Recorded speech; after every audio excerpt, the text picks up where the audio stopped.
we can assume that you're becoming familiar with the endocannabinoid system and the two types of cannabinoids, the endocannabinoids and the phytocannabinoids. Now, endocannabinoids are produced by the body. The word endo means internal or within. Phytocannabinoids refer to cannabinoids produced by the plant, phyto meaning in relation to plants. Now, it wasn't until the 1980s that scientists discovered that there were more cannabinoids besides just tetrahydrocannabidiol or THC. There have been over 100 different phytocannabinoids identified within the cannabis plant. Of these 100 plus cannabinoids, some are better understood than others. We've already talked about THC and CBD, but did you know there are also other cannabinoids like CBC, CBG, CBV, and CBN? What's really cool about each of these different cannabinoids is how they all interact differently within the endocannabinoid system. So we've already talked about psychoactive THC and non-psychoactive CBD, but what about these other compounds?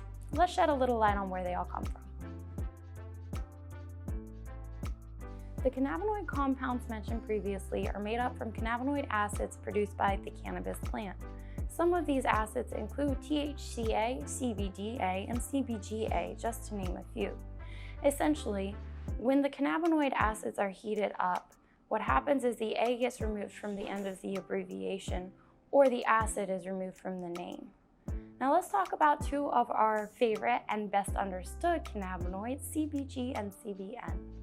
CBN is a metabolite of THC and potentially has some great anti-inflammatory properties, as well as being looked at in terms of helping you get a better night's sleep, as well as being an additive in beauty products.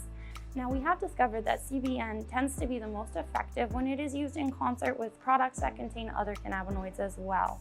Since CBN is a metabolite of THC, it is often found in aged cannabis. However, it does not contain the same psychoactive properties as THC does. CBG is often referred to as the parent compound because it creates both THC and CBD.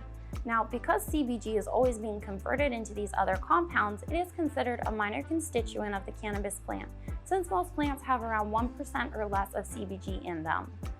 Now, it doesn't sound like much, but for what it's worth, it could potentially make a big impact when it comes to talking about ocular health, as well as digestive health, and potentially even fighting cancer cell growth. Now, there has not been any clinical research done on humans up to this date, so while it is exciting, there is still a lot to determine. When we're talking about all of these different CBD products, whether you discover them at District Hemp or on your own, you're going to see two main types of products on the market.